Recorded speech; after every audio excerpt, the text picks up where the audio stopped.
Kumaripas ng takbo at halos masubsob sa hagdanan. Si Senator Bato de la Rosa, nasa pulyan sa CCTV ang habulan sa Senado. Si de la Rosa nasugatan pa at galit na galit. Kabilang daw sa mga humabol sa kanya si dating Senator Antonio Trillanes IV. At live mula sa Senado, nasa frontline ng balitang yan, si Mobile Journal, Merymon Reyes. Merymon, ano nang update matapos nga ang habulan dyan sa Senado? Cheryl, kanina pagkatapos ng unang mosyon ni dating Minority Leader ngayon Senate President Alan Peter Cayetano na magkaroon ng pagbabago sa liderato dito sa Senado, nabanggit niya nga na nandito raw sa building si Senator Bato de la Rosa at pagkatapos ilang minuto lang yan, pumasok ng session hall itong senador. Tayo mismo na malapit doon sa rostrum, narinig natin bago pumasok ng session hall, may kaunting kalampog na narinig tayo bago pumasok itong si Senator Bato de la Rosa. At umaga pa lang kasi kanina, Cheryl, umuugong na yung impormasyon na may mga kawani ng National Bureau of Investigation na nakatakdang pumunta dito sa Senado para arestuhin ang senador. At kaninang hapon nga ay dumating ang mga ito at ang sinasabi naman ni Senator Bato de la Rosa humarang daw sa kanya o humadlang para raw sa kanyang pagpunta dito sa Senado. At sa kuha ng CCTV sa hagdanan paakyat ng Senado, kitang kumakaripas ng takbo si Bato. Sa isa pang kuha sa hagdanan, kitang nadapa at halos masubsob ang senador pero agad-agad siyang bumangon at tumuloy ng takbo. Hanggang sa marating ni Bato ang hallway ng Senado, dali-dali siyang tumakbo papasok ng pintuan. Nang makapasok si De La Rosa, makikita pa sa video na nagtutulakan ang mga nakasunod sa kanya at meron pang natumba. Matapos niyan, nagkasugat si De La Rosa sa daliri. Sa isang video, kitang ginagamot ang senador. At na magkaroon siya ng pagkakataong magsalita kanina sa sesyon sa Senado, hindi napigilan ni De La Rosa ang kanyang galit. Pakinggan natin siya. Mr. President, may I move that the Sergeant at Arms remove these people from the vicinity of the Senate? Mr. President, dear colleagues, Senator Trillanes, as a former member of the Senate, is welcome in the Senate and will of course be given due courtesy unless he has He is part of the harassment, unless Mr. he President. is part of the harassment. So Kasama niya. You gave me that answer. Siya ang nagwa sa Yes. NBI na harangin ako dito. Sabi ni De La Rosa, kasama si Trillanes sa humabol at aniyay nang haras sa kanya. Nasa Senado nga si Trillanes, dala ang warrant daw ng ICC laban kay Bato. Pero itinanggi niyang hinabol at hinaras niya si Senator De La Rosa. Wala pa raw siya nung mangyari yung komosyon. Pakinggan natin ang pahayag ni Trillanes. Wala pa doon. Kung nandito na ako, di nagapos na yun. Saan ang sabi ng NBI pag dinampot dito, diretso na sa airport? Meron tayong batas kasi, Republic Act 9851. Nakalagay doon, the government authorities may surrender him.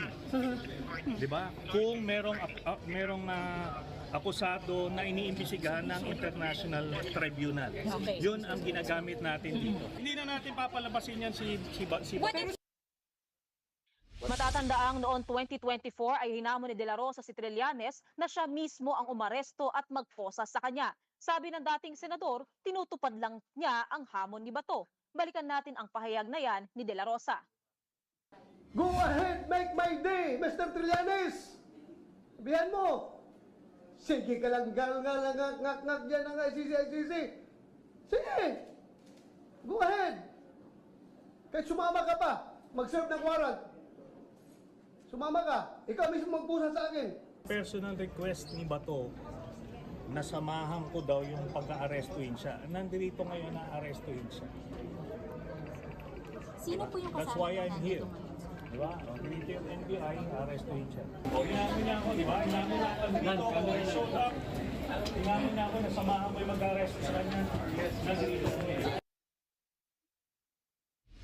Cheryl, sa ngayon ay hinihintay natin ang sunod na magiging galaw ng NBI dahil nga ngayon ay ginrant yung motion na malagay under Senate Protective Custody itong si Senator Bato de la Rosa kung mananatili bang maghihintay dito ang NBI, kung magkakaroon pa ba ng ibang komosyon o mananatili na muna dito ang senador. Kasi nga itong kanyang protective custody under the Senate, ito yung sinisiguro na itong legal developments na nangyayari sa paligid ng senador, matutugunan niya, mahaharap niya raw ito nang nasisiguro yung kanyang security at access sa mga legal remedies. Cheryl.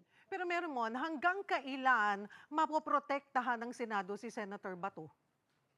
Yun, Cheryl, wala pang binabanggit kung hanggang kailan. Pero ang sinisiguro dito, as yung doon sa naging motion ni Senator Rodante Marcoleta kanina, gusto nilang siguruhin na may proteksyon na maayos etong senador at meron siyang maayos na access din sa mga legal na remedies or options na maaari niyang gamitin sa pagharap o pagtugon dito sa mga nangyayari sa paligid niya. Yung subpoena mula sa PNP, sa pulisya, etong sinasabi arrest warrant mula sa International Criminal Court. At yun nga, dahil nga sinasabi dito sa Senado, hindi raw maaaring maaresto ang kahit na sinong senador hanggat nasa sesyon ang Senado. Tandaan natin na may adjournment sine die ang Senado by June 4. So ibig sabihin, kung sakali man yung oras na o panahon na meron ng senador, hanggang doon pa lang magkakaroon ng adjournment ang sesyon, magkakaroon ng butas doon sa panahon kung maaari pa bang manatili dito sa kustodiya ng Senado ang senador, magkaka-extension ba o iba na ang magiging aksyon o desisyon ng liderato tungkol dyan. Pero still, ang nasabi nga kanina ni former Senator Trillanes, nakalagay nga sa batas na maaaring arestuhin ito at sabi pa ni former Senator Trillanes, aantayin niya raw na lumabas itong si Senator Bato de la Rosa. Cheryl. At ano rin ang desisyon ng Senado tungkol doon sa mga NBI agent na nangharas umano kay Senator Bato? Nais pa nga, Cheryl, kanina ni Senator Bato de la Rosa na matanggal sa pwesto itong mga agents o kaya mga opisyal ng NBI na hinadlangan siya. At sinasabi pa nga niya nung pumasok sa session hall itong si Senator Bato, may sugat daw siya dahil nga sa kanilang habulan at yung kanyang pagpupumiglas dito sa mga may nais daw na arestuhin na siya. Pero so far, wala pang pinal na desisyon ang Senado tungkol dyan kasi kinikilala pa nila kung sino-sino nga bang mga agents mula sa NBI o mga representative ang nag-cause din ng komosyon na ito. And basta so far ang malinaw dito ngayon, may ilang mga empleyado pa lang from the Senate ang pinapayagang lumabas sa gate, sa labas, habang yung iba pa mga nandito, mahigpit pa rin nilang inilalagay sa total lockdown ang Senado. Cheryl. Ihabol ko na rin, Marymon, napanood namin yung sa video na nasa loob nga ng Senado si Senator Trillanes.